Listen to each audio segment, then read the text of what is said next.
Welcome in commerce academy. Welcome back all of you and good morning. Partnership admission का chapter हम लोगों ने start कर दिया है और आज की क्लास में हम लोग उसी सीरीज को आगे कंटिन्यू करने वाले हैं। आज का लेक्चर आप सभी को तभी क्लियर होगा जब आप प्रीवियस लेक्चर आप देखेंगे, तो इसलिए प्लीज़ यूट्यूब चैनल पर जाएं कॉमर्स एकेडमी के नाम से, वहां पर आपको हमारा चैनल मिल जाएगा। तो प्रीवियस लेक्चर आप ज़रूर देख लें, तभी आपको ये लेक्चर आज समझ में आएगा। आज का लेक्चर बहुत इम्पॉर्टेंट है। क्यों इम्पॉर्टेंट है? क्योंकि ये कॉमन टॉपिक है। ये आपको रिकंस्टिट्यूशन ऑफ पार्टनरशिप फर्म में, आपको एडमिशन ऑफ पार्टनर में, रिटायरमेंट ऑफ पार्टनर में, डेथ ऑफ पार्टनर में, इन चारों चैप्टर्स में ये टॉपिक आपको कॉमन मिलेगा। तो सर वो कौन सा टॉपिक है जिसके बारे में आप चर्चा कर रहे हैं? तो इस टॉपिक का नाम है रीवैल्यूएशन अकाउंट। तो रीवैल्यूएशन अकाउंट में लास्ट क्लास में हमने कुछ डिस्कस किया है, आज हम थोड़ा सा और आपके साथ डिस्कस करेंगे। उसमें हम आपको आज प्रैक्टिकल क्वेश्चन भी कराएंगे। फिर उसके बाद का जो टॉपिक है गुडविल, बड़ा ही मोस्ट इंपॉर्टेंट टॉपिक, फिर आज हम लोग गुडविल भी करने वाले हैं। तो आज का लेक्चर बहुत इंपॉर्टेंट होने वाला है, बने रहें, पूरा लेक्चर आप कंप्लीट जरूर देखें। जहां पर आपको नोट्स बनाने की रिक्वायरमेंट लगती है वहां पर वीडियो को पॉज कर लें, रुक जाएं और पहले नोट्स को आप बनाते चलें, फिर उसके बाद आप कंप्लीट देखें। एक बार में अगर आपको टॉपिक क्लियर नहीं होता है तो आप बार बार 2 से 3 बार आप वीडियोज को देखेंगे, टॉपिक आपको क्लियर हो जाएगा। साथ में आपको ये भी ध्यान में रखना है कि जो डाउट्स आपके नहीं क्लियर हो पा रहे हैं कमेंट बॉक्स में लिखते चलने हैं, वो सारे डाउट्स लाइव क्लास में हम आपको क्लियर कराएंगे। हमने आपसे पहले भी बताया 1 सितंबर है आज से हमारी बैच स्टार्ट हो रही है। Class 11, 12 CBSE, ISC, UP board, CA, CPT की भी बैच आज से हम लोग शुरू कर रहे हैं। तो जो लोग हमारे ये फ्री वीडियोज़ देख रहे हैं, अगर आप हमारे पेड बैचेज कंटिन्यू करना चाहते हैं तो आप commerce academy app Google play store से डाउनलोड कर लें, यूट्यूब पे कॉमर्स एकेडमी के चैनल को सब्सक्राइब कर लें, टेलीग्राम से पे भी आप हमें फॉलो कर लें जहां पर आपको फ्री नोट्स मिल जाएं, फेसबुक पे और टेलीग्राम पे, इंस्टाग्राम पे भी आप हमें फॉलो कर लें जहां पर आपको लाइव क्लासेस की नोटिफिकेशंस मिलेगी, कुछ आपको वहां पर फ्री लेक्चर्स भी मिलेंगे, साथ में वहां पर आपको नोट्स भी मिलेंगे। तो आज की क्लास बहुत इंटरेस्टिंग होने वाली है, तो प्लीज़ बिल्कुल एकदम कंसंट्रेट होकर आप टॉपिक को देखें, पढ़ें और समझें। तो आज हम पढ़ने वाले हैं कौन सा अकाउंट? Revaluation account. तो चलिए शुरू करते हैं आज की क्लास रीवैल्यूएशन के साथ। रीवैल्यूएशन में हमने वैसे तो कल थोड़ा बहुत आपको बताया है, बहुत सारे ऐसे स्टूडेंट्स होंगे जो कल की क्लास नहीं किए होंगे, वो डायरेक्टली आज की क्लास देख रहे होंगे, तो मैं एक बार रीवैल्यूएशन फिर से मैं बता देता हूं और साथ में जिन्होंने कल की क्लास देखी है उनका एक बार रिवीजन भी हो जाएगा। मैंने कहा रीवैल्यूएशन अकाउंट तो 2 वर्ड से मिलकर बना है, री और वैल्यू। री का मतलब होता है किसी चीज की वैल्यू को दोबारा निकालना ही रीवैल्यूएशन कहलाता है। तो रीवैल्यूएशन में हम किसकी बात करेंगे? जब आप टॉपिक कंप्लीट पढ़ोगे ना, तो टॉपिक में आप देखोगे कि रीवैल्यूएशन में आपको लिखा मिलेगा, क्या लिखा मिलेगा? Revaluation of assets and liability. जब आप ध्यान से देखोगे तो आपको रीवैल्यूएशन में लिखा मिलेगा revaluation of assets and liability. तो हम लोग रीवैल्यूएशन में एक्चुअली बात किसके बारे में करेंगे? एसेट्स के बारे में और किसके बारे में? लायबिलिटीज के बारे में। तो रीवैल्यूएशन का मतलब है एसेट्स और लायबिलिटी की वैल्यू को रीवैल्यू करना ही रीवैल्यूएशन कहलाता है। ठीक है सर, ये पॉइंट हम लोगों को क्लियर हो गया। दूसरी बात, रीवैल्यूएशन हम करते क्यों हैं? कहते हैं सर पुराने पार्टनर्स जो पहले से बिजनेस को रन करा रहे हैं, उन्होंने बिजनेस को चलाने के लिए कुछ एसेट्स परचेज कर रखी है, कुछ उनके बिजनेस में लायबिलिटी क्रिएट है। जैसे ही नए पार्टनर का एडमिशन होता है उस टाइम पर वो लोग ये चेक करना चाहते हैं कि मेरे एसेट्स, मेरे लायबिलिटी की आज की डेट में वैल्यू क्या है या उसकी मार्केट वैल्यू क्या है, उस चीज़ को फाइंड आउट करने के लिए रीवैल्यूएशन अकाउंट बनाया जाता है। रीवैल्यूएशन अकाउंट बनाने के बाद जो भी प्रॉफिट, जो भी लॉस निकल कर आता है, वो प्रॉफिट, वो लॉस ओल्ड पार्टनर को ओल्ड रेशियो में डिस्ट्रीब्यूट कर दिया जाता है। न्यू पार्टनर को रीवैल्यूएशन में कोई भी शेयर नहीं दिया जाता है। इसके बारे में और थोड़ा सा मैं आपको लॉजिकली क्लियर कर दूं, क्योंकि नया पार्टनर जब आएगा तो वो दो चीज़ें लेकर आएगा, कैपिटल और गुडविल लेकर आएगा, और कैपिटल और गुडविल लाने के बाद वो फर्म का ओनर बन जाएगा। अगर पुराने एसेट्स और लायबिलिटीज को रिवैल्यू नहीं किया जाएगा, उसके प्रॉफिट और लॉस को ओल्ड पार्टनर को नहीं दिया जाएगा, तो फ्यूचर में न्यू पार्टनर भी उस एसेट्स और लायबिलिटी का ओनर बन जाएगा। इसलिए हम लोग प्रीवियस जो हमारे एसेट्स हैं और लायबिलिटीज हैं उनको हम रिवैल्यू करते हैं, और जो भी प्रॉफिट, जो भी लॉस हमें रिवॉल्यूशन अकाउंट से निकल कर आता है उसे हम ओल्ड पार्टनर में, ओल्ड रेशियो में रिकॉर्ड कर देते हैं। इसका मतलब सर हम लोग रिवॉल्यूशन में डिस्कस करने वाले हैं एसेट्स के बारे में और लायबिलिटीज के बारे में। रीवैल्यूएशन अकाउंट बनाते समय आपको कुछ चीज़ों का ध्यान रखना है। क्या ध्यान रखना है? रीवैल्यूएशन अकाउंट में कभी भी हम 3 ट्रांजैक्शंस रिकॉर्ड नहीं करते हैं। क्या क्या रिकॉर्ड नहीं करते हैं? पहला है कैपिटल, दूसरा है गुडविल, तीसरा है रिजर्व। कैपिटल को, गुडविल को और रिजर्व को कभी भी रीवैल्यूएशन अकाउंट में रिकॉर्ड नहीं किया जाता है। चलिए हम आपको इससे रिलेटेड कुछ पॉइंट भी बताते हैं जो आपके काम की चीज़ है। क्या बताते हैं आप ध्यान से सुनेंगे। हमने आपसे कहा कि रीवैल्यूएशन में हम लोग एसेट्स और लायबिलिटी की बात करते हैं, तो मैंने यहां पर लिखा रीवैल्यूएशन अकाउंट। और रीवैल्यूएशन अकाउंट में हमने इसको 2 पार्ट में डिवाइड किया क्योंकि हम इसमें 2 चीज़ों के बारे में डिस्कस करने वाले हैं। कौन सी 2 चीज़ें हैं सर जिसके बारे में आज आप डिस्कस करने वाले हैं? तो पहला है पॉइंट हमारा क्या? एसेट्स, और दूसरा पॉइंट हमारा क्या है? लायबिलिटी। एक तो हम एसेट्स के बारे में डिस्कस करेंगे, दूसरा हम लोग लायबिलिटीज़ के बारे में डिस्कस करेंगे। ये चैप्टर, ये टॉपिक बहुत इंपॉर्टेंट है, स्पेशली रिवैल्यूएशन, क्योंकि मैंने आपसे कहा कि बाकी के टॉपिक्स में ये कॉमन है। यानी आप रिकंस्टिट्यूशन पढ़ेंगे, एडमिशन पढ़ेंगे, रिटायरमेंट पढ़ेंगे, डेथ पढ़ेंगे, वहाँ पर जब तक आप रिवैल्यूएशन अकाउंट नहीं बनाएंगे तब तक आगे के अकाउंट्स आपके नहीं बनेंगे। तो प्लीज़ कंसंट्रेट होके ये टॉपिक को आप देखें। जहाँ डाउट्स आए कमेंट में आप मुझे बताते चलें। हाँ जी सर, तो रिवैल्यूएशन में आप बता रहे हैं कि एसेट्स और लायबिलिटी के बारे में हम डिस्कस करेंगे। एसेट्स को जब हम लोग रीवैल्यू करेंगे तो सर हमारे एसेट्स में डबल इम्पैक्ट पड़ेगा। या तो हमारे एसेट्स की वैल्यू इंक्रीज करेगी या तो हमारे एसेट्स की वैल्यू डिक्रीज करेगी। सेम लायबिलिटी के साथ भी होगा। जब लायबिलिटी को सर आप रीवैल्यू करोगे, दोबारा से वैल्यू आप इसकी चेक करोगे तो उसकी वैल्यू या तो इंक्रीज करेगी या तो उसकी वैल्यू डिक्रीज करेगी। कोई दिक्कत नहीं सर। रीवैल्यू करेंगे तो या तो वैल्यू इंक्रीज या तो वैल्यू डिक्रीज। आपको क्वेश्चन में ऑलरेडी एक बैलेंस शीट दी होगी और बैलेंस शीट में जो वैल्यू लिखी होती है इसको हम बोलते हैं बुक वैल्यू। और आपको एडजस्टमेंट में भी वैल्यू लिखी होगी। जो एडजस्टमेंट की वैल्यू होगी उस वैल्यू को हम बोलेंगे मार्केट वैल्यू। तो हम बुक वैल्यू के साथ मार्केट वैल्यू को कंपेयर करेंगे और फिर हम चेक करेंगे कि मेरे एसेट्स या मेरे लायबिलिटी की वैल्यू इंक्रीज हो रही है या डिक्रीज हो रही है। प्रैक्टिकल क्वेश्चन करोगे, बहुत आसान सा टॉपिक है और एग्जाम में फ्री के मार्क्स आपको इस टॉपिक में मिलने वाले हैं। तो इंक्रीज या डिक्रीज होगा। अगला पॉइंट हमने आपसे कहा कि सर ये तो क्लास 2 की वर्किंग है कि किसी भी बिजनेस की एसेट्स अगर बढ़ जाए, क्लास 2 के भी बच्चे से हम कहें कि किसी बिजनेस का एसेट्स इंक्रीज हो रहा है तो उस बिजनेस को क्या हो जाएगा सर? प्रॉफिट हो जाएगा। एसेट्स की वैल्यू के बढ़ने का मतलब है आपको प्रॉफिट हो जाएगा। लेकिन अगर एसेट्स की वैल्यू कम हो जाए तो इसका मतलब आपको क्या होने वाला है? लॉस होने वाला है, आपको लॉस हो जाएगा। लायबिलिटी की वैल्यू इंक्रीज कर जाए तो आपको क्या हो जाएगा? लॉस हो जाएगा। जबकि लायबिलिटी की वैल्यू डिक्रीज हो जाए तो आपको क्या होने वाला है? प्रॉफिट होने वाला है। सर एसेट्स वाली बात तो समझ में आ गई, ये लायबिलिटी वाली बात थोड़ी आपकी कम समझ में आई। क्यों कम समझ में आई सर? क्योंकि लायबिलिटी के इंक्रीज होने पर लॉस क्यों होगा? क्योंकि आपको ज़्यादा पेमेंट करना पड़ेगा आउटसाइडर को। जब आप आउटसाइडर को ज़्यादा पेमेंट करेंगे तो डियर आपको लॉस हो जाएगा। और अगर आपकी लायबिलिटी की वैल्यू कम हो रही है तो इसका मतलब आपको पेमेंट कम करना पड़ेगा और आपको क्या होने लगेगा? प्रॉफिट होने लगेगा। ठीक है सर, कॉमर्स की बेसिक बात जो आपने पहले से पढ़ रखी है, जिसके बारे में आप सभी को पहले से पता है कि प्रॉफिट हमारे पूरे कॉमर्स में क्या होता है? क्रेडिट होता है सर। और हमारा जो लॉस होता है वो पूरे कॉमर्स में क्या होता है सर? डेबिट होता है। तो इसका मतलब ये वाला लॉस भी हमारे कॉमर्स में, हमारे अकाउंट में, स्पेशली रिवैल्यूएशन अकाउंट में क्या हो जाएगा? डेबिट हो जाएगा। और ये प्रॉफिट रिवैल्यूएशन अकाउंट में क्या हो जाएगा? क्रेडिट हो जाएगा सर। कोई डाउट नहीं। इसको शॉर्टकट में आई थिंक सर कुछ प्रॉब्लम आ रही है।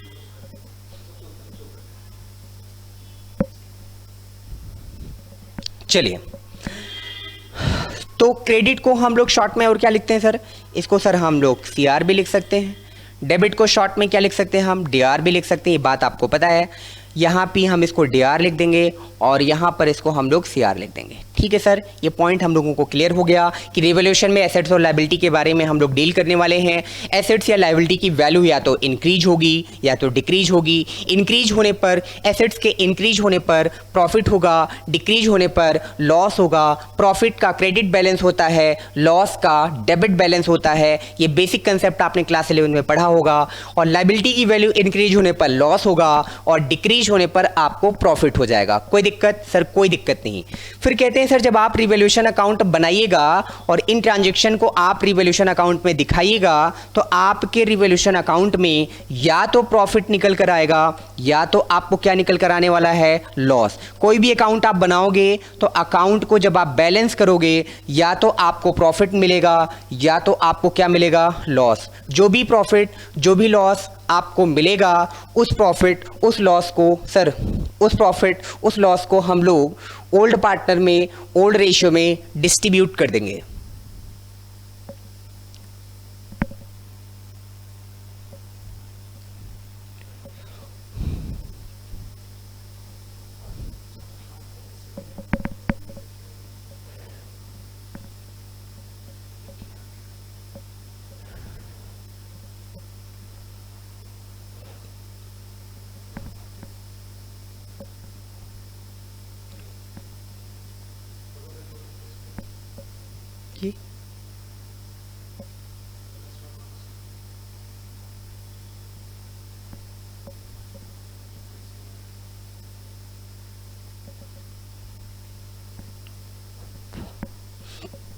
चलिए कुछ टेक्निकल इश्यूज आ रहे हैं, आप लोग समझते हैं ये टेक्नोलॉजी है, थोड़ा बहुत आ जाता है ये प्रॉब्लम, तो आपको ऑपरेट करेंगे। चलिए हम लोग आगे कंटिन्यू करते हैं।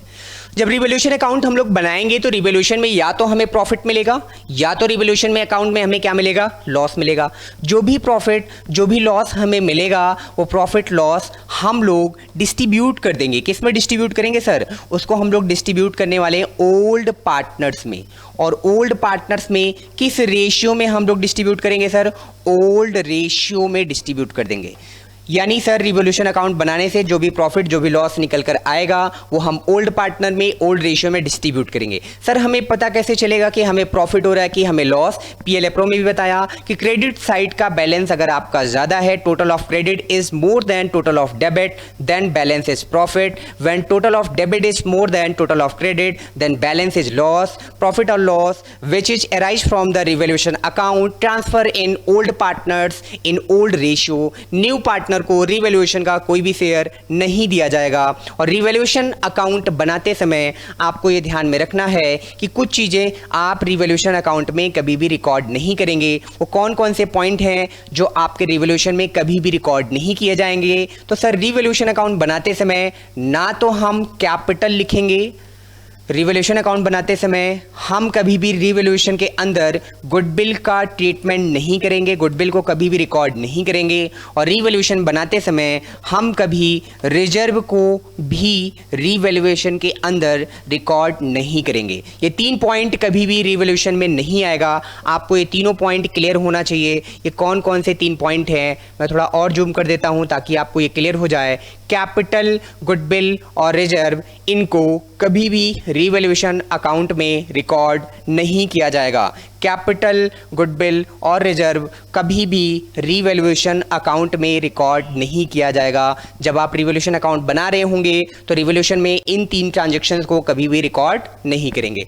ठीक है सर, बिल्कुल क्लियर होता चल रहा है पॉइंट। तो चलिए हम आपको इसका एक अकाउंट भी बनाकर दिखा देते हैं कि इसका अकाउंट हम लोग कैसे बनाएंगे। वैसे तो फॉर्मेट में है, पीपीटी में भी है, पीडीएफ नोट्स में मिलेगा, बुक्स में भी मिलेगा, लेकिन आप हमारे साथ देखते चलिए कि रिवैल्यूएशन अकाउंट हम लोग कैसे बनाते हैं। तो ये लिखा हमने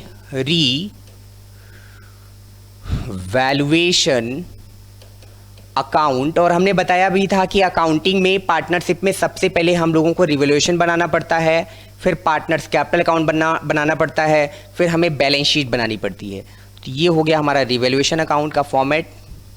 एक डेबिट साइड होगा, एक हमारा क्रेडिट साइड होगा। ये हमारा हो गया क्रेडिट और ये हमारा हो गया कौन सा साइड? Debit side. यहां तक कोई दिक्कत नहीं होगी आपको। ये सब बातें आपको पता है पहले से, नहीं पता है तो सीखते चलिए हमारे साथ। यहां पर हमने लिखा डेबिट में क्या लिख दिया? पर्टिकुलर्स लिख दिया, यहाँ पर हमने क्या लिख दिया, अमाउंट लिख दिए, यहाँ पर भी हमने क्या लिख दिया, पर्टिकुलर्स लिख दिया, यहाँ पर हमने क्या लिख दिए, अमाउंट्स लिख दिए। ठीक है। डेबिट में क्या रिकॉर्ड करते हैं, लॉस, जिनकी वजह से लॉस होगा उनको हम डेबिट में रिकॉर्ड करेंगे। मैंने कहा अगर एसेट्स की वैल्यू डिक्रीज हो जाए तो उसको हम डेबिट में लिखेंगे। तो हम यहाँ पे लिख रहे हैं कि डेबिट में हम लोग क्या लिखने वाले हैं, तो सबसे पहले क्या लिखेंगे, to decrease in assets.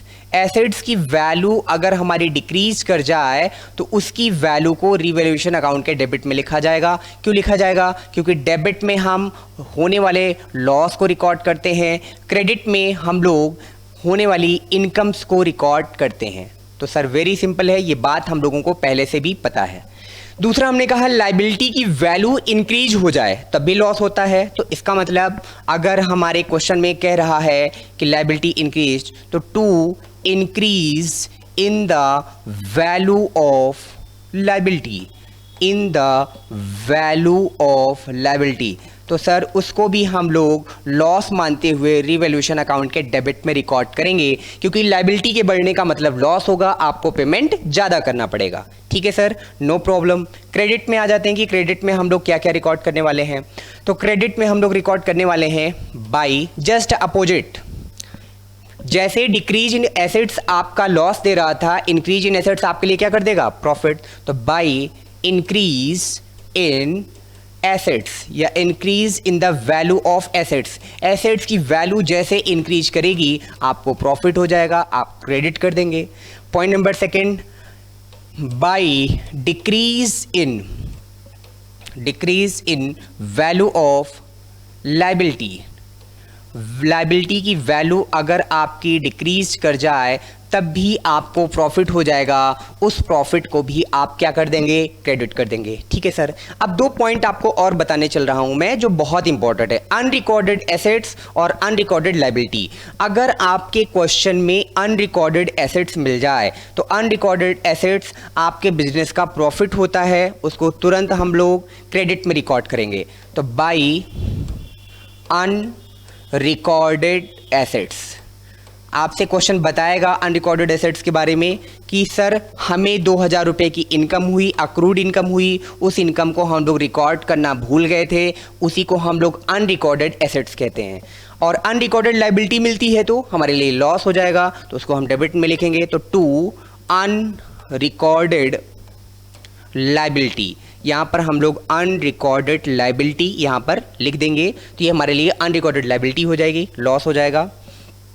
Account बनाने के बाद आप जानते हैं कि अकाउंट को आपको बैलेंस करना होता है, तो चलिए हम आपको बैलेंस करना सिखाते हैं। वैसे तो आप सभी को आता है, आप सभी ने बैलेंस पहले भी बहुत सारे अकाउंट्स किए हैं, बट इसमें हम आपको फिर से सिखा देते हैं कि अकाउंट को क्लोज कैसे करेंगे और बैलेंस कैसे करेंगे। जो हाईएस्ट वैल्यू होगी, डेबिट की वैल्यू या क्रेडिट की वैल्यू, जो हाईएस्ट वैल्यू होती है उसी वैल्यू को हम दोनों साइड लिख देते हैं। क्रेडिट का टोटल ज़्यादा है तो हमने यहाँ लिखा, वही क्रेडिट का बैलेंस हमने यहाँ भी रिकॉर्ड कर दिया। और जो डिफरेंस आया, क्रेडिट का बैलेंस ज़्यादा होगा तो सिंपल सी बात है डिफरेंस डेबिट में आएगा, उसको आप ट्रांसफ़र करते हैं टू पार्टनर्स कैपिटल अकाउंट के नाम पर। जितने आपके पार्टनर हैं उन पार्टनर्स में उसी प्रॉफिट को आप डिस्ट्रीब्यूट कर देते हैं, और जो डिस्ट्रीब्यूट आप करते हैं वो पार्टनर्स के सामने वैल्यू लिखते हैं। ए और बी मान लीजिए आपके पार्टनर हैं, तो जो भी आएगा प्रॉफिट उसे आप ए और बी में उनके पीएसआर में डिस्ट्रीब्यूट करेंगे। और मान लीजिए अगर क्वेश्चन में आपको पीएसआर नहीं दिया है तो उस केस में इक्वल रेशियो में प्रॉफिट को डिस्ट्रीब्यूट कर दिया जाता है। और अगर यही क्वेश्चन में डेबिट का बैलेंस आपका ज़्यादा होता, क्रेडिट का बैलेंस कम होता, तो आपको उस सिचुएशन में लॉस हो रहा होता, और लॉस को आप किस नाम से रिकॉर्ड करते, by partners capital account. By partners capital account के नाम पर आप उसको क्रेडिट में रिकॉर्ड कर रहे होते, ए के सामने, बी के सामने जो लॉस आ रहा होता उनके पीएसआर में डिस्ट्रीब्यूट कर देते, टोटल लगा देते और टोटल वैल्यू को हम लोग यहाँ पर रिकॉर्ड कर देते। ये हमारा बैलेंसिंग फिगर होता है।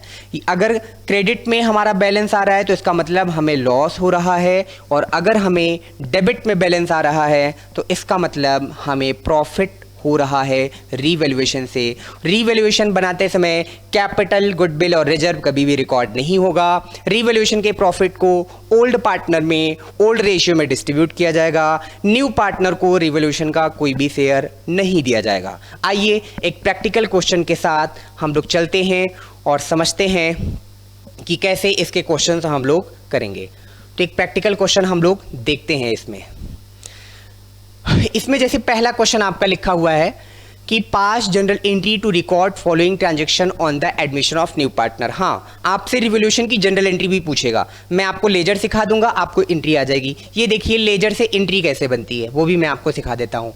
जैसे यहाँ पर क्वेश्चन में आप देखें, जहाँ पर मैंने जो फॉर्मेट यहाँ पे बनाया हुआ है रिवोल्यूशन का, ये है आपका रिवोल्यूशन का फॉर्मेट।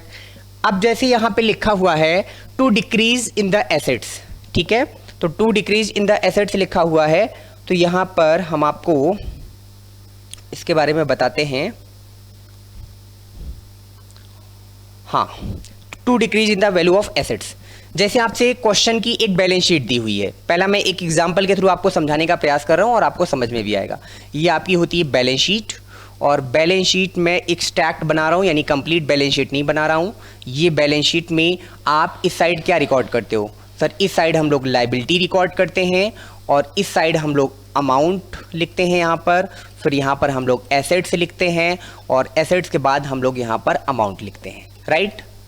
हमने आपसे कहा कि आपकी बैलेंस शीट में एसेट साइड में स्टॉक लिखा हुआ है और स्टॉक की वैल्यू बैलेंस शीट में आपकी है 1 लाख। अब आपसे क्वेश्चन में क्या कह रहा है, मान लीजिए ये इन्फॉर्मेशन है और साथ में यहाँ पर क्रेडिटर लिखा हुआ है। ये कंप्लीट बैलेंस शीट नहीं है, आप ध्यान रखेंगे। यहाँ पर क्रेडिटर आपके क्वेश्चन में मान लीजिए 1 लाख लिखा हुआ है, तो टोटल हमने लगा दिया। यहाँ पर लिखा 1 लाख और यहाँ पे भी हमने लिख दिया 1 लाख, 1 लाख यहाँ पे हमने लिख दिया। अब हमें क्वेश्चन के एडजस्टमेंट में रिवोल्यूशन के ट्रीटमेंट कैसे दिए रहेंगे, लिखा रहेगा point number 1, value of stock, value of stock increased by, या क्वेश्चन में लिखा रहेगा एप्रिशिएटेड, एप्रिशिएटेड। जैसे डेप्रिशिएटेड का मतलब वैल्यू कम हो जाना, एप्रिशिएटेड का मतलब वैल्यू बढ़ जाना। Appreciated by 20%। आपसे क्वेश्चन में लिखा रहेगा कि value of stock appreciated by 20%। Stock की वैल्यू 20% से एप्रिशिएट हो रही है या इंक्रीज हो रही है। तो आप क्या करोगे, आप कहोगे, जब आप रिवोल्यूशन अकाउंट बनाओगे तो आप पहले इसका कैलकुलेशन करोगे। कैसे करोगे कैलकुलेशन? आप कहोगे सर स्टॉक तो पहले से हमारे पास कितने का था, पहले से हमारे पास स्टॉक था 1 लाख का। अब हमसे क्वेश्चन बता रहा है कि हमारे स्टॉक की वैल्यू 20% से इंक्रीज हो जाएगी, तो 1 लाख का 20% निकालेंगे, यानी अब हमारी वैल्यू इंक्रीज कितने से होगी, 20,000 से। वैल्यू इंक्रीज हो रही है, तो वैल्यू अगर इंक्रीज हो रही है तो ये चेक करो आपको प्रॉफिट होगा कि लॉस होगा। तो इंक्रीज इन द एसेट्स आपको क्या होने वाला है, प्रॉफिट। तो आप इसकी जब पोस्टिंग दिखाएंगे अपने अकाउंट में, तो आप पोस्टिंग कैसे दिखाएंगे, आप यहाँ पे लिखेंगे पोस्टिंग में बाई स्टॉक, और बाई स्टॉक करके आप वैल्यू कितनी रिकॉर्ड करेंगे सर, वैल्यू रिकॉर्ड करेंगे 20,000। रीवैल्यूएशन में हम उतनी ही वैल्यू रिकॉर्ड करते हैं जितने से वैल्यू हमारी इंक्रीज या जितने से वैल्यू हमारी डिक्रीज होती है। ना हम 1 लाख रिकॉर्ड करेंगे, ना हम 1,20,000 रिकॉर्ड करेंगे। हम जितने से वैल्यू इंक्रीज हुई, 20,000 से इंक्रीज हुई, तो 20,000 को ही हम बाई स्टॉक के नाम से क्रेडिट साइड में रिकॉर्ड करेंगे। क्योंकि एसेट्स की वैल्यू बढ़ रही थी, हमें प्रॉफिट हो रहा था, इसलिए हमने इसको क्रेडिट में रिकॉर्ड किया। वैल्यू कितनी रिकॉर्ड की जाएगी वो भी हमने आपको बता दिया। अब इसी क्वेश्चन में जो हम लोग कर रहे थे, अब देखिए इसके सेंटेंस के कितनी वैरायटीज होंगी। मतलब सबका सेम होगा लेकिन इनके क्वेश्चन की वैरायटीज थोड़ी अलग अलग होंगी। जैसे आपसे क्वेश्चन में इसी स्टॉक के बारे में ये भी कह सकता है, क्या कह सकता है, आपसे क्वेश्चन कहेगा value of stock, value of stock revalued at ₹85,000। कहते हैं स्टॉक की वैल्यू को रीवैल्यू किया गया तो स्टॉक की वैल्यू कितनी निकल कर आई, 85,000 की वैल्यू स्टॉक की निकल कर आई। कहते हैं आप इसका रिवैल्यूएशन में बताइए क्या इंपैक्ट पड़ेगा। सर सिंपल सी बात है, जब सॉल्यूशन में पहुंचेंगे तो हम लोग सॉल्यूशन में कहेंगे स्टॉक पहले से हमारे पास कितने का था, तो यहाँ पर हमने लिख दिया बुक वैल्यू। बुक वैल्यू का मतलब जो वैल्यू हमें बैलेंस शीट में दी होती है, और यहाँ पर हमने लिख दिया मार्केट वैल्यू, या हमने लिख दिया एडजस्टमेंट वाली वैल्यू, यहाँ पर हमने मार्केट वैल्यू लिख दिया। तो मार्केट वैल्यू आज के हिसाब से क्वेश्चन में लिखा है कितना, 85,000 लिखा हुआ है, जबकि बुक में हमारी वैल्यू कितनी है, बुक में वैल्यू है हमारी क्वेश्चन में कितनी, 1 लाख है। अब हमें कंपेयर करना है कि हमारी वैल्यू इंक्रीज हुई या हमारी वैल्यू डिक्रीज हुई, चेक करके देखकर बताएं।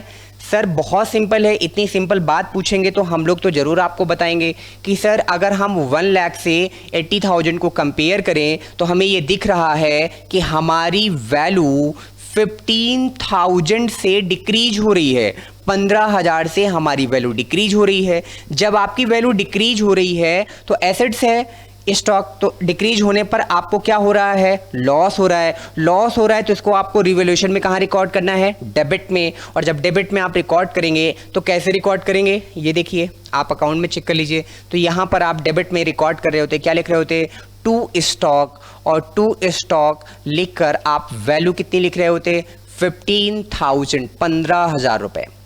अब अगर मैं आपसे इस डेबिट साइड की एंट्री पूछूं कि आप मुझे बताओ इसकी जनरल एंट्री करके बताओ, तो रीवैल्यूएशन ऊपर लिखा हुआ है और स्टॉक आपका डेबिट पे लिखा हुआ है, तो एंट्री देखिए इसकी क्या बनती, बहुत सिंपल एंट्री। इसकी एंट्री बन जाती रीवैल्यूएशन अकाउंट डेबिट,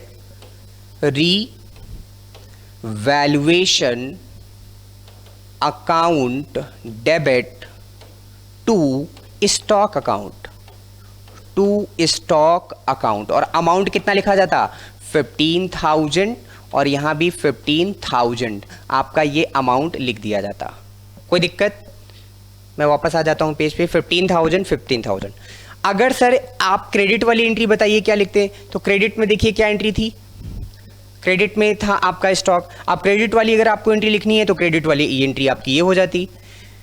रूल इतना सा है, लेजर से एंट्री पे आने का रूल क्लास 11th में ही हम आपको सिखा देते हैं। आप उस रूल को अगर याद रखेंगे तो 12th में आपको प्रॉब्लम नहीं आएगी। रिवॉल्यूशन का अकाउंट आपको आएगा, एंट्री आप 1 मिनट में कर लेंगे।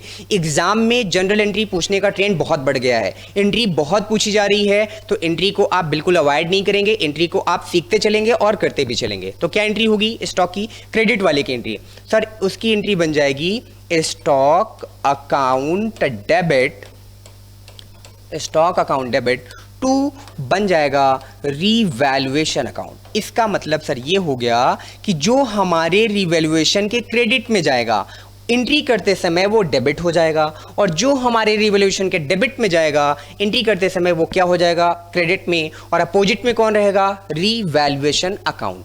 बहुत सिंपल है, यानी लेजर बना रिवॉल्यूशन अकाउंट जैसे ही आप बनाएंगे एंट्री तो आप 2 मिनट में कर लेंगे। और जब आप मेरे साथ लगभग 50 क्वेश्चन रिवॉल्यूशन के लाइव क्लास में जो हम लोग कर रहे हैं, हमारी जो पेड बैचेज चल रही हैं, जब वहां पर हम आपको 50 क्वेश्चन नियर अबाउट रिवॉल्यूशन के करा देंगे तो क्वेश्चन को देखते ही आपके माइंड में एंट्री आ जाएगी, यानी आपको लेजर बनाना भी नहीं पड़ेगा। ट्रांजेक्शन को देखते ही आप पहचान जाओगे कि ये डेबिट में जाने वाला है कि क्रेडिट में जाने वाला है। तो बेसिक चीज़ों पे कमांड रहती है तो आपके मार्क्स बहुत जल्दी गेन होते हैं, आपका टाइम किल नहीं होता है, और कंसेप्ट आपके बहुत जल्दी क्लियर होते जाते हैं। तो मैंने एंट्री भी बता दी, मैंने आपको प्रेजेंटेशन भी बता दिया, किस चीज़ को कहाँ पर रिकॉर्ड करेंगे ये भी हमने आपको बता दिया। अब अगर आप 10-5 एग्जाम्पल आप जो है 10-11 एग्जाम्पल अगर आप लगा लेते हैं, प्रैक्टिस कर लेते हैं क्वेश्चन का, तो कंसेप्ट आपको पूरी तरीके से क्लियर हो जाएगा।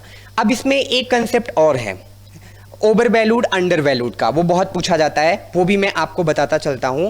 ये ओवर वैल्यूड और अंडर वैल्यूड की क्या कहानी है वो आप मेरे साथ सीख लें। अगर मान लीजिए क्वेश्चन में आपसे कह रहा है, क्वेश्चन में बैलेंस शीट में मान लीजिए ये आपकी क्वेश्चन की बैलेंस शीट है, या आपसे क्वेश्चन में ऐसे लिखा हुआ है कि स्टॉक की जो बुक वैल्यू है, मैं स्टॉक पे ही बता रहा हूं, ये मैं एग्जांपल ले रहा हूं, आप ये मत समझना कि केवल स्टॉक ही रहेगा, कोई भी एसेट्स हो सकता है। जो ट्रीटमेंट स्टॉक के साथ होगा, बिल्डिंग, प्लांट, मशीनरी, फिक्चर्स, आप किसी के साथ कर लीजिएगा, लायबिलिटी के साथ ट्रीटमेंट आप कर लीजिएगा, राइट। स्टॉक की बुक वैल्यू यानी बैलेंस शीट की वैल्यू आपको क्वेश्चन में लिखी गई है ₹90,000, और आपसे एडजस्टमेंट में कहा जा रहा है, क्या कहा जा रहा है एडजस्टमेंट में, सर एडजस्टमेंट में आपसे कहा जा रहा है stock under valued by 10%, stock under valued by 10%।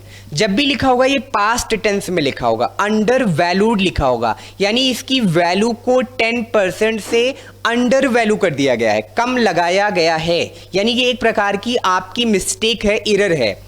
क्या गलती हुई कि हमने स्टॉक की वैल्यू को 100% पर रिकॉर्ड करना था, लेकिन हम लोग अपनी बैलेंस शीट में स्टॉक को एक्चुअली में 90% पर रिकॉर्ड कर रहे हैं। ठीक है सर, तो इसको करेक्ट कर लेते हैं। क्या करें, इसका मतलब हमें स्टॉक की वैल्यू को बढ़ाना है। क्यों बढ़ाना है? क्योंकि हमारी वैल्यू अंडर वैल्यूड थी, तो अंडर वैल्यूड वैल्यू को हम लोग क्या कर देते हैं, बढ़ाते हैं। अगर यही क्वेश्चन हमको बता रहा होता कि स्टॉक ओवर वैल्यूड बाई 20%, यानी हमारे अकाउंटेंट ने स्टॉक की वैल्यू को ज्यादा रिकॉर्ड कर दिया है। जब वो ज्यादा रिकॉर्ड करेगा तो हम उसको कम करेंगे, जब अंडर वैल्यूड होगी तो हम उसकी वैल्यू को बढ़ाएंगे। इस क्वेश्चन में क्या है, आपसे क्वेश्चन में कह रहा है कि स्टॉक को अंडर वैल्यू किया गया है, और कितने से अंडर वैल्यू किया गया है सर? 10% से। चलिए इसकी वैल्यू को हम लोग बढ़ा लेते हैं।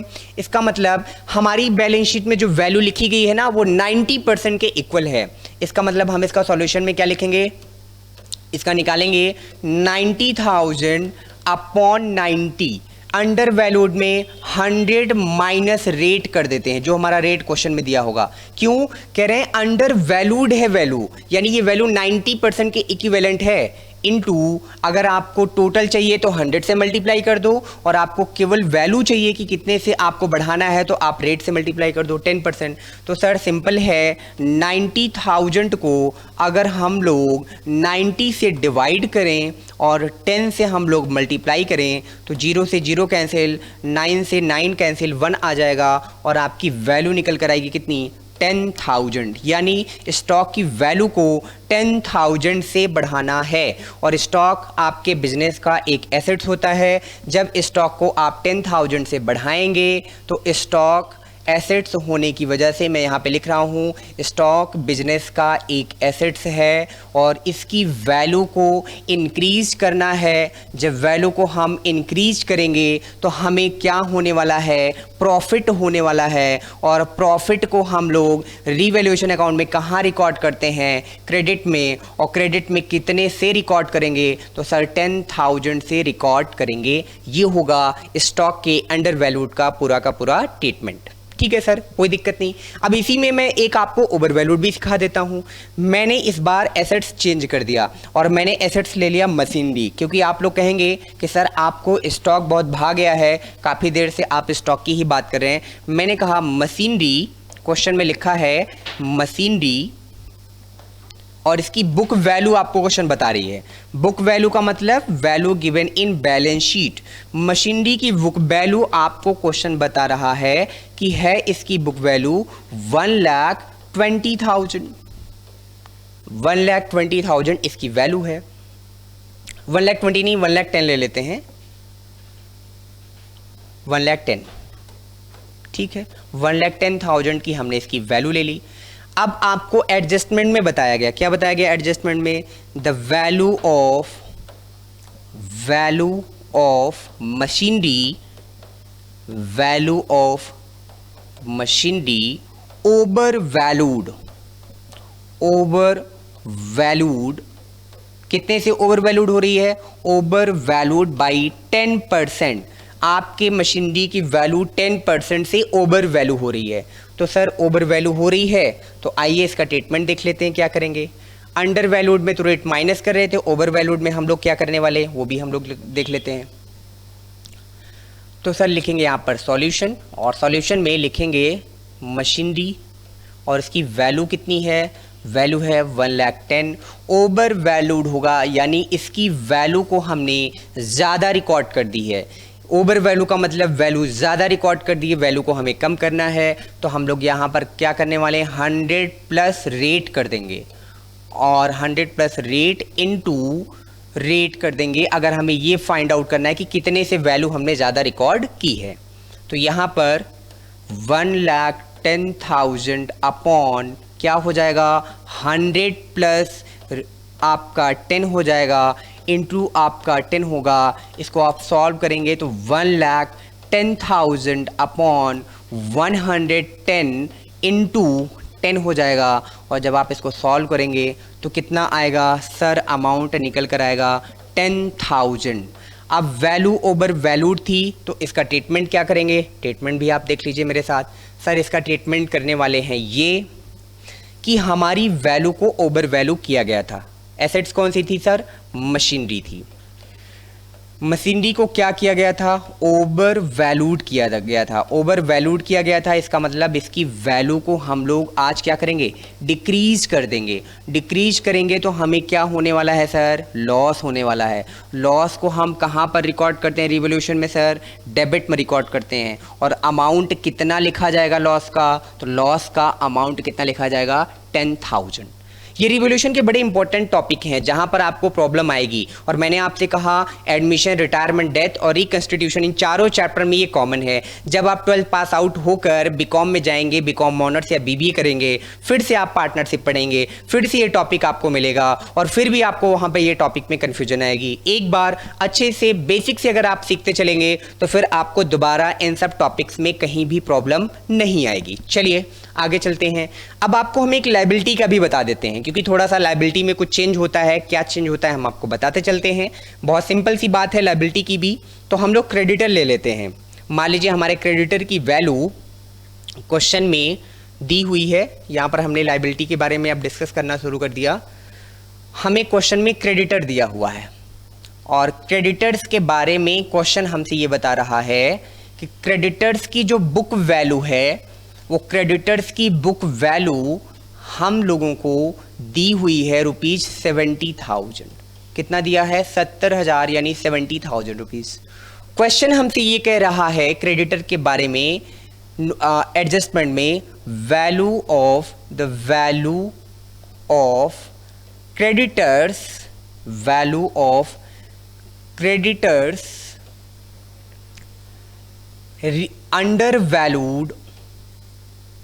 undervalued by 30%। आपसे कह रहा है कि इसकी वैल्यू को अंडर वैल्यू कर दिया गया है 30% से। तो कैसे सॉल्व करेंगे, सॉल्व करने का तो तरीका वही है बिल्कुल जो हमने आपको बताया। सबसे पहले हमने यहाँ पर लिखा क्रेडिटर, वर्किंग नोट में क्रेडिटर्स की वैल्यू हमने लिख दी जो क्वेश्चन में हमें दिया था, यानी हमें यहाँ लिखना है book value. Book value upon क्या लिखना है 100। अंडर वैल्यू की बात हो रही तो माइनस हमें क्या करना है, रेट करना है, इनटू हमें क्या कर देना है, रेट कर देना है। तो आइए इस पर वैल्यू रख देते हैं। बुक वैल्यू है क्वेश्चन में 70,000 का और 70,000 अपॉन 100 माइनस रेट कितना है हमारा 30 इंटू कितना कर देंगे 30। इसको जब हम सॉल्व करेंगे तो 70,000 अपॉन 70 आ जाएगा, इंटू जब इसको हम 30 करेंगे तो हमारी वैल्यू ₹30,000 निकल कर आ जाएगी। तो वैल्यू हमारी निकल कर आ गई। अब पोस्टिंग इसकी देख लेते हैं कि इसकी पोस्टिंग कैसे बनेगी। जब इसकी हम लोग पोस्टिंग करने चलेंगे तो पोस्टिंग में हमको ये ध्यान में रखना है कि हम क्रेडिटर की बात कर रहे हैं। तो हमने यहाँ पर लिखा क्रेडिटर्स, और क्रेडिटर्स क्या हो रहा था क्वेश्चन के अकॉर्डिंग सर, अंडर वैल्यूड था। अंडर वैल्यूड का मतलब अब हम लोगों को इसकी वैल्यू को बढ़ाना पड़ेगा, इसको रेक्टिफाई करेंगे।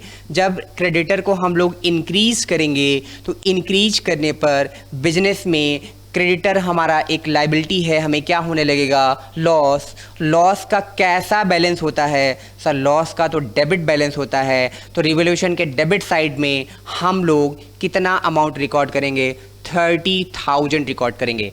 यानी अगर हम अकाउंट बनाकर आपको दिखाएं तो ये होगा हमारा रिवोल्यूशन, और रिवोल्यूशन के डेबिट में ये रिवोल्यूशन अकाउंट हमने छोटा सा ड्रॉ कर दिया आपके लिए ताकि आपको बात समझ में आ जाए। और डेबिट में हम लोग क्या लिख देंगे, टू क्रेडिटर्स लिखेंगे और क्रेडिटर्स का अमाउंट कितना लिखेंगे 30,000। और अगर हमसे इसकी जनरल एंट्री पूछता है तो जनरल एंट्री भी हम लोग लिख सकते हैं। और क्या जनरल एंट्री लिखेंगे, लिखेंगे revaluation account, revaluation account debit to क्या लिख देंगे, क्रेडिटर्स अकाउंट। कोई दिक्कत नहीं सर, बहुत सिंपल है, बहुत ईजी है, बिल्कुल क्लियर होता चल रहा है। क्वेश्चन लगाओगे, थोड़ी सी भी प्रैक्टिस करोगे, टॉपिक एकदम अच्छे से क्लियर हो जाएगा, कहीं डाउट आपको आएगा ही नहीं। अंडर वैल्यूड में हमने एसेट्स में, लाइबिलिटी में इनका कैलकुलेशन, इनकी पोजीशन, इनको हम प्लेसमेंट, इनकी सब हम आपको सिखा चुके हैं। आप क्वेश्चन करेंगे तो आपको समझ में आएगा। एक पॉइंट और है अंडर वैल्यूएशन ओवर वैल्यूएशन में, वो क्या है मैं आपको बता देता हूं। ऐसा भी क्वेश्चन आपको मिलेगा, क्या मिलेगा, क्वेश्चन में मिलेगा building over valued by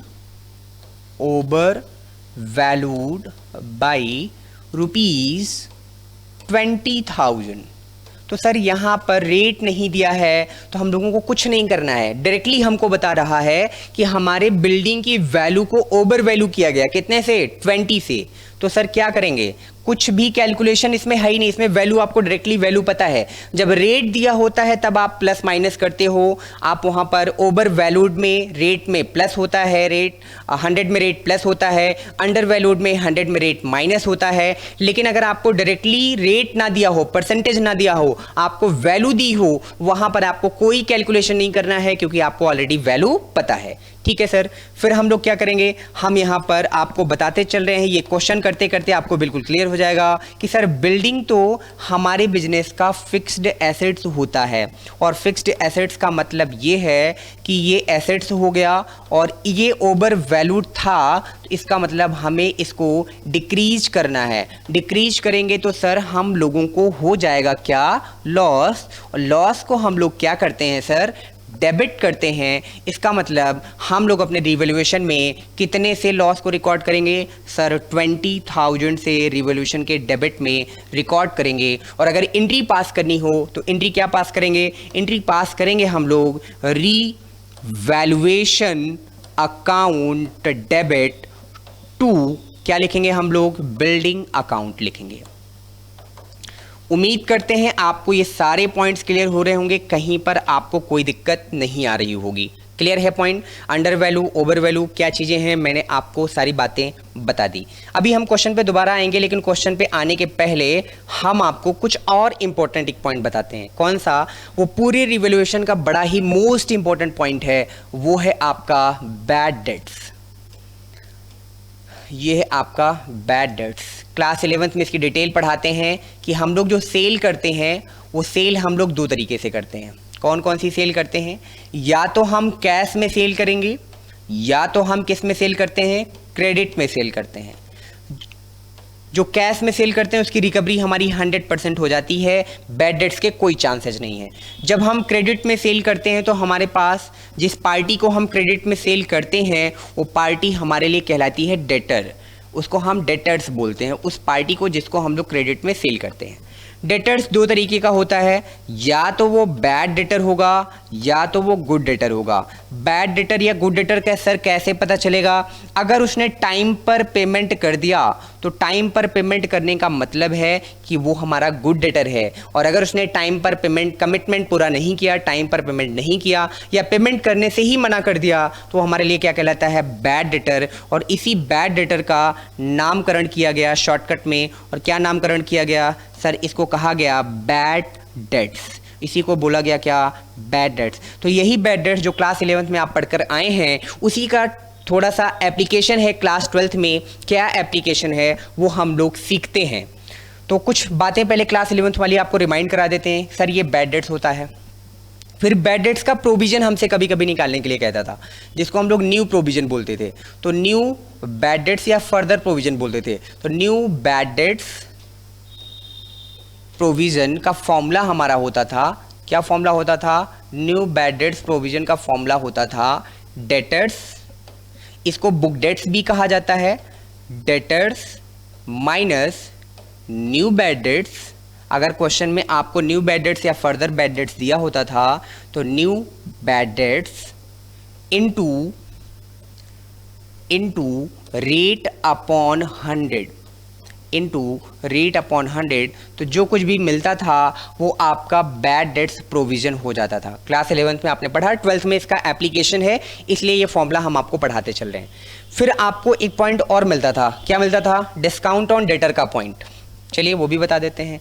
discount on debtor, अगर मान लीजिए आपसे क्वेश्चन में कहता है, इसी में आपसे कहता है कि डिस्काउंट निकालना है आपको, किस पे, डिस्काउंट ऑन डेटर्स निकालना है। तो देखिए डिस्काउंट ऑन डेटर्स कैसे निकलेगा, तो डिस्काउंट ऑन डेटर्स का फॉर्मूला होता था, discount on debtors equal to, formula होता था डेटर्स माइनस बैड डेट्स। कौन सा बैड डेट्स होता था? New bad dates, minus new bad dates minus new provision.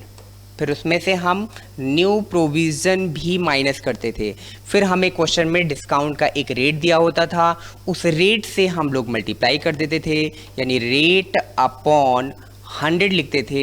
जो कुछ भी हमारे पास आता था वो वैल्यू हमारे लिए क्या हो जाती थी? डिस्काउंट ऑन डेटर हो जाता था।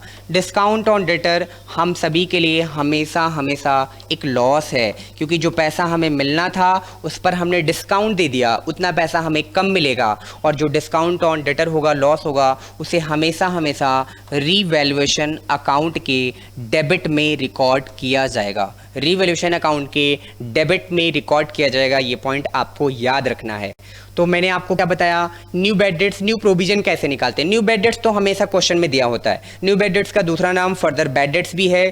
क्लास 11th के वीडियोस हम जब डालेंगे तो वहाँ पे भी अगर आप रिवीजन करना चाहें, 12th के बच्चे जिनका बेस क्लियर नहीं है तो वो वीडियोस देखकर अपने टॉपिक आप क्लियर कर सकते हैं। तो न्यू बैड डेट्स यानी फर्दर बैड डेट्स आपको क्वेश्चन में हमेशा दिया रहता है। निकालना क्या होता है? न्यू प्रोविजन या फर्दर प्रोविजन। न्यू प्रोविजन को निकालने का फॉर्मूला क्या है? Debtors minus new bad dates into rate upon 100। New provision का रेट हमेशा क्वेश्चन में मेंशन होता है। आपके पास जो वैल्यू निकल कर आती है वो वैल्यू आपके लिए क्या कहलाती है? न्यू बैड डेट्स प्रोविजन कहलाती है। प्रोविजन आपके बिजनेस की लायबिलिटी होती है। प्रोविजन के बढ़ने पर आपको लॉस होगा, प्रोविजन के कम होने पर आपको प्रॉफिट होगा। लॉस को रिवैल्यूएशन अकाउंट के डेबिट में लिखेंगे, प्रॉफिट को हम लोग रिवैल्यूएशन अकाउंट के क्रेडिट में रिकॉर्ड करेंगे। ठीक है यहाँ तक? ठीक है सर। अब हम बात कर लेते हैं आगे चलकर किस पॉइंट पर कि इसका प्रेजेंटेशन कैसे रहेगा, इसको हम दिखाएंगे कैसे, तो उस वाले पॉइंट पे भी हम आ जाते हैं। तो डिस्काउंट ऑन डेटर के बाद अब आपको क्वेश्चन कैसे मिलेंगे, वो क्वेश्चन मैं आपको दिखा रहा हूँ। वो क्वेश्चन कैसे आपको मिलेंगे, जैसे ये आपका क्वेश्चन में बैलेंस शीट दिया हुआ है। मान लीजिए ये क्वेश्चन की बैलेंस शीट है और बैलेंस शीट में ये आपका एसेट्स वाला पार्ट है। तो यहाँ पर हमने लिख दिया एसेट्स, एसेट्स लिखा। एसेट्स में मैंने लिखा डेटर्स। अब क्वेश्चन में डेटर्स मान लीजिए 1 लाख है और आपको क्वेश्चन में 1 लाख के साथ ये आपके जीरो हैं। चलिए मैं इनको फिर से रफ करके मैं इनको फिर से बना देता हूं।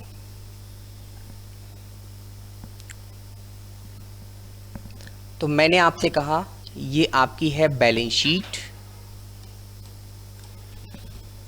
ये वाला पॉइंट आप लोग जरूर लिखते चलिएगा कॉपी में, तभी आपको क्लियर आएगा। जब भी आप वीडियोस देखें इनके नोट्स आप बनाते चलिएगा। इसमें ये लायबिलिटी वाला पार्ट होता है, तो यहाँ पर हमने लायबिलिटी रिकॉर्ड कर दिया।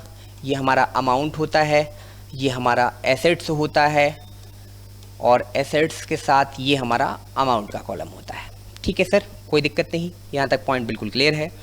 यहाँ एसेट्स में मान लीजिए क्वेश्चन में डेटर्स लिखा हुआ है और डेटर्स की वैल्यू क्वेश्चन में मान लीजिए लिखी है 1 लाख। 1 लाख डेटर्स की वैल्यू लिखी है और क्वेश्चन में यही आपको लिखा होगा, इसका फॉर्मेट यही है प्रोविजन। प्रोविजन का मतलब होता है बैड डेट्स प्रोविजन। क्वेश्चन में लिखा है 10,000, लेस होगा और फिर आपको यहाँ पर बताएगा कितना, तो सर ये आपको बताएगा 90,000, ये आपको लिखा होगा। टोटल हमारा टैली नहीं करेगा क्योंकि हम लोग कंप्लीट बैलेंस शीट नहीं बना रहे हैं। अब एडजस्टमेंट में हमें क्या बताएगा? एडजस्टमेंट में लिखा होगा पॉइंट नंबर 1 कि provision for bad debts, provision for bad debts आपको क्वेश्चन में बताएगा कितना, at the rate 15% per annum. ये जो होता है एस्टिमेटेड बेस पे पहले बनाया जाता है। क्लास 11 में डिटेल में इसमें पढ़ेंगे भी, और जिन्हें यहाँ टॉपिक क्लियर नहीं, क्लास 11 के वीडियोज आप देखेंगे जब हम फाइनेंशियल स्टेटमेंट विथ एडजस्टमेंट पढ़ाते हैं तो वहाँ पर इसकी डिटेलिंग समझाते हैं। क्लास 12 में अगर 11 की बातें भी पढ़वाओगे तो सिलेबस खत्म नहीं हो पाएगा, चाहे वो CA CPT वाले इस वीडियो को देख रहे हो, चाहे 12th वाले देख रहे हो, बेस क्लियर होना आपके लिए इंपॉर्टेंट है। कह रहे हैं कि सर आपको प्रोविजन फॉर बैड डेट्स 15% की रेट से बनाना है, आज की रिक्वायरमेंट है। ठीक है, आज की रिक्वायरमेंट है तो 15% हम लोग बना लेते हैं। तो 15% बनाने के लिए क्वेश्चन कह रहा है तो हमने यहाँ पर लिखा, और पता भी है कि न्यू प्रोविजन किस पे निकलता है, प्रोविजन हमेशा डेटर पे निकलता है, तो हमने यहाँ पर डेटर की वैल्यू लिख दी, या हम यहाँ पर लिख देते हैं new provision equal to, formula लिख देते हैं। नए प्रोविजन का फॉर्मूला क्या होता है सर? फॉर्मूला होता है debtors minus new bad dates. है ही नहीं है क्वेश्चन में, न्यू बैड डेट्स क्वेश्चन आपको बता ही नहीं रहा है, नहीं बता रहा है तो हम वहाँ पे कोई वैल्यू नहीं फिल करेंगे, इनटू रेट अपॉन 100 कर देंगे। तो इनटू रेट किया और रेट अपॉन हमने 100 कर दिया।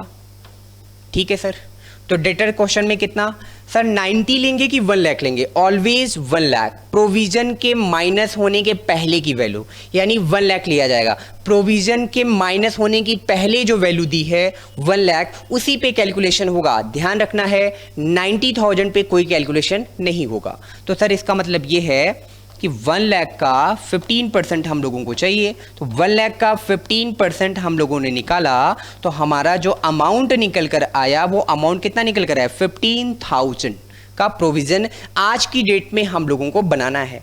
पहले से प्रोविज़न कितना हमारे पास 10,000 का है। इन दोनों प्रोविज़न को हमें कंपेयर भी करना होगा। पहले से प्रोविज़न हमारे पास 10,000 का है, आज की डेट में हमें प्रोविज़न की रिक्वायरमेंट कितनी है? 15,000 से। तो अब आप चेक करो कि आपकी प्रोविज़न की वैल्यू इंक्रीज हो रही है कि डिक्रीज हो रही है? सर इंक्रीज हो रही है। कितने से इंक्रीज हो रही है? 5,000 से।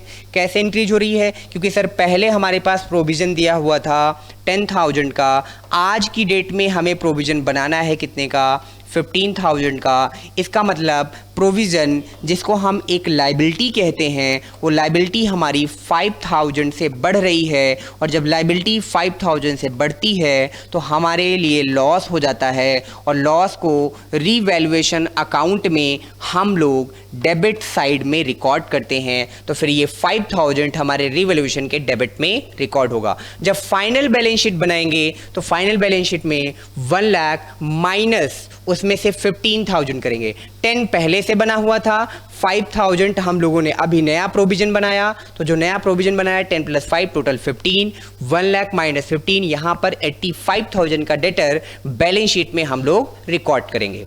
तो आई होप आपको ये पॉइंट क्लियर हो गया होगा कि कैसे हम बैड डेट्स के प्रोविजन की बात करते हैं। चलिए इसमें हम आपको एक क्वेश्चन और कराते हैं, बड़ा इंपॉर्टेंट है ये बैड डेट्स, तो इसमें हम आपको 1-2 क्वेश्चन और कराते हैं, कैसे कैसे इसमें वैरायटीज़ आपको मिलेंगी। तो जैसे हमने कहा कि ये आपको क्वेश्चन दिया होगा, और इस क्वेश्चन में आपको क्या क्या बताएगा, ये है आपकी बैलेंस शीट। अब मान लीजिए आपको क्वेश्चन में बैलेंस शीट में ये हमारा एसेट्स वाला पार्ट है और ये हमारी लायबिलिटी का पार्ट है। ठीक है, लायबिलिटी में मान लीजिए यहाँ डेटर लिखा हुआ है हमारे पास, एसेट्स में सॉरी डेटर से लिखा हुआ है 5 लाख का, 5 लाख का डेटर लिखा है। अब चाहे तो प्रोविजन हम यहाँ से माइनस कर दें, चाहे प्रोविजन को रिकॉर्ड करने का एक तरीका ये भी है कि आप प्रोविजन को बैलेंस शीट की लायबिलिटी में भी दिखा सकते हैं। तो कभी कभी प्रोविजन आपको लायबिलिटी में मिलेगा, कितने का प्रोविजन मान लो लिखा मिला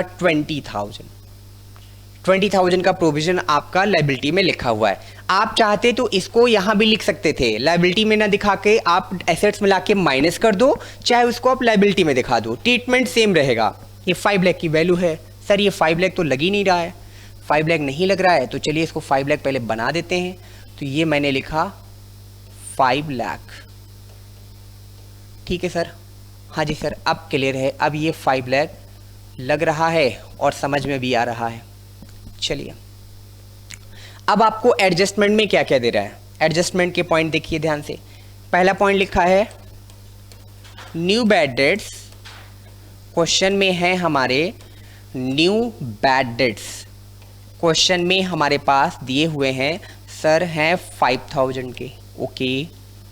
साथ में हमें क्वेश्चन में बता रहा है क्या कि न्यू प्रोविज़न आपको निकालना है, new provision for bad and doubtful debts, bad and doubtful debts. आपको क्वेश्चन में कह रहा है कि सर आप बैड एंड डाउटफुल डेट्स से निकाल दो कितना परसेंट, 10%। ये भी इंफॉर्मेशन दी है। आपसे क्वेश्चन में कह रहा है तीसरी information, discount on debtor, discount on debtor आपसे क्वेश्चन में कह रहा है कि सर आपको निकालना है at the rate 5% per annum, और आपको रिवैल्यूएशन में इसका ट्रीटमेंट बताना है कि आपका रिवैल्यूएशन में इसका ट्रीटमेंट क्या होगा। तो क्या होगा ट्रीटमेंट? सर हमारे पास ओल्ड प्रोविजन, जो बैलेंस शीट की लायबिलिटी में प्रोविजन दिया होता है डियर, उसको हम ओल्ड प्रोविजन भी कहते हैं। तो ओल्ड प्रोविजन हमारे पास 20,000 का है। साथ में हमसे क्वेश्चन में कह रहा है कि न्यू बैड डेट्स हमारा 5,000 का है। न्यू प्रोविजन हमें बनाना है कितना, 10%। न्यू प्रोविजन को ही हम लोग फर्दर बैड डेट्स के भी नाम से जानते हैं। सर कोई दिक्कत नहीं। एक बड़ी इंपॉर्टेंट बात बैड डेट्स में, वैसे तो क्लास 11th में बैड डेट्स और बैड डेट्स प्रोविजन दोनों अलग अलग चीज़ें हैं। क्लास 12th में आपका रिवैल्यूएशन के लिए स्पेशली पार्टनरशिप के चैप्टर में प्रोविजन और बैड डेट्स दोनों का मतलब सेम होता है, यानी वैल्यू प्लस हो जाती है। यानी अगर हम लोग बात करेंगे तो new bad dates plus new provision add करके फिर हम इस वाले प्रोविजन के साथ कंपेयर करेंगे। फिर से सुनिए, क्वेश्चन क्लास 11th में यानी बेसिक में जब आप फिनेंशियल स्टेटमेंट पढ़ते हैं तो वहां पर बैड डेट्स और प्रोविजन फॉर बैड डेट्स का ट्रीटमेंट अलग अलग है। लेकिन जब क्लास 12th में पार्टनरशिप में रिवैल्यूएशन में आप अकाउंटिंग कीजिएगा तो वहां पर बैड डेट्स और प्रोविजन फॉर बैड डेट्स दोनों का मतलब सेम हो जाता है। यानी प्रोविजन और bad debts, new bad dates जो है, new provision and new bad dates दोनों ऐड हो जाता है। फिर उसको हम ओल्ड प्रोविजन के साथ कंपेयर करते हैं। फिर हम देखते हैं कि प्रोविजन की वैल्यू हमारी इंक्रीज हो रही है या प्रोविजन की वैल्यू हमारी डिक्रीज हो रही है। इंक्रीज होने पर हमें लॉस होगा क्योंकि प्रोविजन हमारी लायबिलिटी है, डिक्रीज होने पर हमें प्रॉफिट होगा, प्रॉफिट होगा तो रिवैल्यूएशन अकाउंट के क्रेडिट में, लॉस होगा तो रिवैल्यूएशन अकाउंट के डेबिट में रिकॉर्ड करेंगे। ठीक है सर, तो आइए पहले इसका कैलकुलेशन हम लोग देख लेते हैं। तो ये है इसका कैलकुलेशन। सबसे पहले हम लोग न्यू बैड डेट्स दिया ही है, सबसे पहले हम लोग क्या निकालेंगे, न्यू प्रोविजन निकालेंगे। तो चलिए न्यू प्रोविजन निकाल लेते हैं। न्यू प्रोविजन का फॉर्मूला क्या है? सर न्यू प्रोविजन का फॉर्मूला आपने बताया कि डेटर्स माइनस क्या करते हैं हम उसमें से न्यू बैड डेट्स या फर्दर बैड डेट्स हम लोग माइनस करते हैं। तो न्यू बैड डेट्स हमने उसमें से माइनस किया, इनटू क्या करेंगे, इनटू हम लोग सर करेंगे रेट अपॉन 100। किस चीज़ का रेट? प्रोविजन का रेट ले लेंगे। ओके, डेटर्स क्वेश्चन में कितना है? क्वेश्चन मैंने बनाया तो मुझे याद है, आप देख भी सकते हैं क्वेश्चन में अगर आपने क्वेश्चन लिखा है 2 लाख। न्यू बैड डेट्स कितना है क्वेश्चन में? सर न्यू बैड डेट्स हमें क्वेश्चन में दिया है 5,000 का। ये देख लीजिए, अगर आपको नहीं श्योर है तो आप क्वेश्चन देख भी सकते हैं। 5,000 का न्यू बैड डेट्स, प्रोविजन का रेट आपका कितना परसेंट है? 10% है, और बैड डेट्स कितने का है? 5 लाख का है। अच्छा, मैंने 2 लाख लिख दिया। चलिए इसको हम लोग करेक्ट कर लेते हैं। 2 लाख लिख दिया तो इसको हम लोग करेक्ट कर लेते हैं।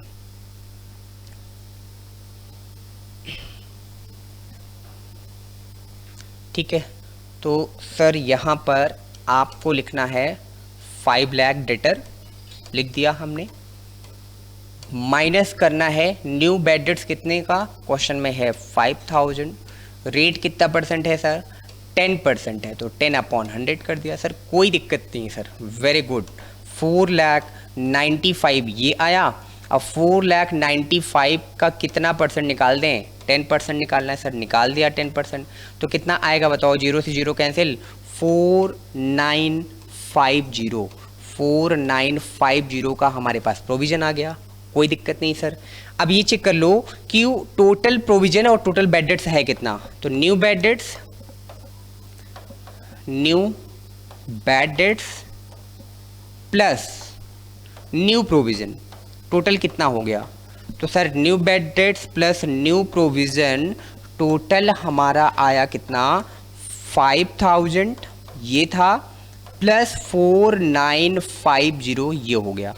तो टोटल सर हम लोगों का जो बैलेंस हुआ वो कितना हो गया? बैलेंस हो गया 9,200 950, ये हमारा न्यू हो गया। और ओल्ड कितना था हमारे पास वो भी देख लीजिए। ओल्ड का बैलेंस हमारे पास पहले से था, जिसको जिसके साथ हम लोग कंपेयर करने वाले हैं, वो हमारे पास क्वेश्चन की बैलेंस शीट की लायबिलिटी में लिखा हुआ था कितना, 20,000। पहले से 20,000 का प्रोविज़न था, लेकिन आज की डेट में bad debts, new bad dates और न्यू प्रोविज़न को मिलाकर हमको कितना चाहिए सर? अगर हम डिफरेंस निकालें तो हमारा प्रोविज़न कम हो रहा है। कितने से कम हो रहा है? तो 20 माइनस 9 करोगे तो आपका कितना आ जाएगा, 11। तो 11,050 से आपका प्रोविज़न कम हो रहा है। प्रोविज़न आपकी लायबिलिटी है, तो फिर आप इसको इस अमाउंट के साथ रिवोल्यूशन अकाउंट में प्रॉफिट होने की वजह से आप क्या करेंगे, क्रेडिट कर देंगे। कहीं पर आपको कहीं पर कोई दिक्कत नहीं आएगी। सर ये तो आपने bad debts, new bad dates, new provision की बात बता दी। अभी आपका डिस्काउंट वाला पार्ट छूटा हुआ है। चलिए डिस्काउंट वाला पार्ट देख लेते हैं। डिस्काउंट कितने का निकालना है? डिस्काउंट ऑन डेटर कितना परसेंट है? 5%। डिस्काउंट वाले को प्रोविज़न के साथ मर्ज मत करिएगा, बस उसका कैलकुलेशन आप अलग से कीजिएगा। चलिए डिस्काउंट ऑन डेटर पे आ जाते हैं। अगली कैलकुलेशन हमारी डिस्काउंट ऑन डेटर है। तो डिस्काउंट ऑन डेटर पे जब हम लोग आएंगे तो क्या कैलकुलेट करेंगे? फॉर्मूला लिख लेते हैं पहले। डिस्काउंट ऑन डेटर्स, और डिस्काउंट ऑन डेटर्स को हम लोग रिकॉर्ड करेंगे। फॉर्मूला पहले लिख देते हैं डिस्काउंट डेटर्स का। फॉर्मूला इसका होता है डेटर्स, जो आपकी बैलेंस शीट में लिखा होता है, माइनस उसमें से करते हैं हम इसको कहाँ पर, माइनस क्या करते हैं, new bad dates. New bad dates को हम फर्दर बैड डेट्स भी बोलते हैं, माइनस उसमें से हम करेंगे क्या, न्यू प्रोविज़न। न्यू प्रोविज़न को भी माइनस कर दिया जाएगा, इनटू रेट अपॉन 100 कर देंगे। इनटू रेट अपॉन क्या लिखेंगे हम, 100। No problem sir. चलिए डेटर्स की वैल्यू कितनी सर याद है? डेटर की वैल्यू है क्वेश्चन में 5 लाख। न्यू बैड डेट्स की वैल्यू कितनी याद है सर? क्वेश्चन में कितना, 5,000। न्यू प्रोविज़न की वैल्यू कितनी सर? 4950। और रेट कितना परसेंट सर? 5% का रेट आपका है। अब आपने जब वैल्यू निकाला तो 5 लाख में से आप 9,000 माइनस करोगे तो कितना आएगा, 8,89,050। और उसका कितना परसेंट आपको निकालना है, 5% आपको निकालना है। तो जब आप इसका 5% निकालोगे तो जो भी वैल्यू आएगी, मान लीजिए उसकी वैल्यू आपकी निकल कर आ रही है 4,430, मान लीजिए वैल्यू आ रही है। तो ये आपकी वैल्यू किस चीज़ की निकल कर आई? ये वैल्यू आपकी निकल कर आई डिस्काउंट ऑन डेटर। मैं आपको कंसेप्ट सिखा रहा हूँ, कैलकुलेशन तो आपको आता ही है। तो 4,000, यहाँ पे इसको मैं पहले थोड़ा सा करेक्ट कर देता हूँ। हाँ कितना आया ये? तो सर ये आ रहा है 4,430 आ रहा है।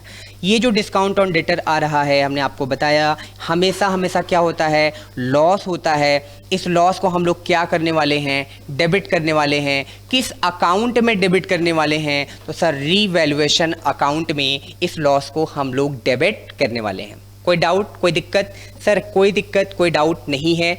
चलिए आपको हम एक छोटा सा पॉइंट और बताते हैं, फिर आज का क्लास, आज की लेक्चर यहीं पे ख़त्म करेंगे। अगली क्लास में हम लोग पढ़ने वाले हैं goodwill, much more and most important topic है। तो अगला लेक्चर जरूर आप देखें, कमेंट्स करते चलें, सब्सक्राइब करते चलें यूट्यूब चैनल आप हमारा, ताकि हम आपको और अच्छी वीडियोज़ आप तक देते चलें। बेल आइकॉन जरूर दबाएँ ताकि आपको हमारे वीडियोज़ की नोटिफिकेशंस मिलती रहें। ठीक है सर, यहाँ तक तो पॉइंट क्लियर हो गया हम लोगों का। अब बात कर लेते हैं कि क्वेश्चन में क्या क्या पॉइंट्स आपको मिलने वाले हैं। तो पेज नंबर 5 में हम लोग थे। यहाँ पर आपको क्वेश्चन, सॉरी,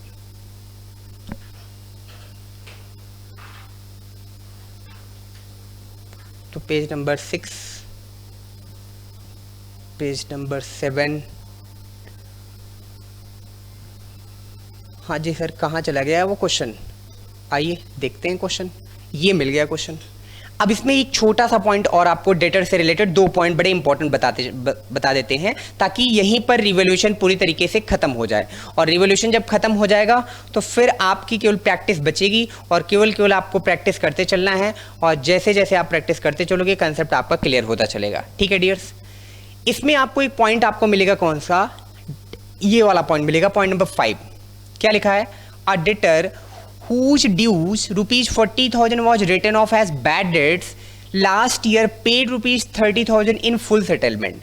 आपसे क्वेश्चन में कहेगा कि सर एक डेटर है जिसको हमने बैड डेट्स में ट्रांसफर कर दिया, हमने किसी पार्टी को सामान सेल किया, उसने कमिटमेंट किया कि सर मैं आपको ना 1 महीने के बाद पेमेंट कर दूंगा। हमने कहा ठीक है सर, 1 महीने का हम वेट करते हैं। 1 महीने बाद पता चला कि वो महोदय घर द्वार सब परिवार छोड़कर, परिवार को लेकर वो आउट ऑफ इंडिया चले गए। अब मैं उनको कांटेक्ट करता हूं तो कांटेक्ट उनका लगता ही नहीं है, नंबर भी चेंज है, यानी वो कुल मिलाकर फ्रॉड के सिचुएशन में हमसे बाहर चले गए और हमारा पैसा डूब चुका है। तो हमने अपने अकाउंटेंट से कहा कि चलो ठीक है, वो पैसा हमें मिलना नहीं है, उसको आप बैड डेट्स में डाल दो। हम लोगों ने उसको बैड डेट्स में डाल भी दिया लास्ट ईयर, और बैड डेट्स डालकर अकाउंट क्लोज कर दिया। इस साल क्या हुआ कि अचानक उनकी इंडिया वापसी हुई और वो महोदय मिले, तो उन्होंने कहा सर देखिए किसी रीजन से हम आपका पेमेंट नहीं कर पाए, बहुत इमरजेंसी थी। उन्होंने एक लंबी चौड़ी कहानी सुनाई, और हमें क्या था, हमें कहानी में कोई इंटरेस्ट नहीं था, हमें तो इंटरेस्ट अपने पैसे में था। उन्होंने कहा सर देखो 40,000 का 40,000 का हमारा आपका लेन देन था, 40,000 तो हम आपको नहीं दे पाएंगे, बट सर हम आपको 30,000 का पेमेंट कर देंगे। हमने कहा बहुत अच्छी बात, जो मिल जाए वही ले लेते हैं। हमने कहा ठीक है सर, आप 30,000 का पेमेंट कर दीजिए। अगर हमारा कोई amount as a bad debts पहले से बैड डेट्स के फॉर्म में रिकॉर्ड हो चुका है, यानी बैड डेट्स की अगर हमें रिकवरी हो रही है, तो उस रिकवरी को हम लोग अपने रिवोल्यूशन में किस तरीके से रिकॉर्ड करेंगे, वो पॉइंट हम आपको बताते चल रहे हैं। वो पॉइंट में आपकी एंट्री क्या बनेगी, तो आप उसको रिवोल्यूशन में रिकॉर्ड करोगे। क्या रिकॉर्ड करोगे, लिखोगे कैश अकाउंट या bank account debit, cash account debit to, क्या लिखोगे, revaluation account, cash account debit to revaluation account. कहीं कहीं पर cash account debit to debtor भी लिखा जाता है, और कहीं कर आप directly shortcut entry cash account debit to revolution लिखेंगे, और रिवोल्यूशन के क्रेडिट में कैश आप रिकॉर्ड करेंगे, साथ में बैलेंस शीट बनाते समय अपने कैश में उतना अमाउंट प्लस कर देंगे, तो आपको कहीं कोई दिक्कत नहीं आएगी। ध्यान रहे, आपसे क्वेश्चन में कहा जाएगा a debtor whose dues ₹40,000 was written off as bad debts in previous year is paid ₹30,000 in full settlement. Full settlement में वो हमें 30,000 का पेमेंट कर रहा है, पेमेंट हमें रिसीव हो रहा है, इसलिए हम कैश या bank account debit to revolution account लिखेंगे। ठीक है सर, कोई दिक्कत नहीं है, ये बात हम लोगों को क्लियर हो गई है। अगर आपको ये पॉइंट क्लियर हो गया है तो चलिए हम आगे की बात आपको बताते हैं। एक पॉइंट और इसी से रिलेटेड आपको मिलेगा। क्या उससे रिलेटेड मिलेगा, आपको क्वेश्चन में बताएगा कि एक डेटर है जिसने हमारा पेमेंट नहीं किया था, हमने उसको बैड डेट्स में ट्रांसफ़र किया है, बट उसने कैश में पेमेंट नहीं किया, प्रॉमिस टू पे।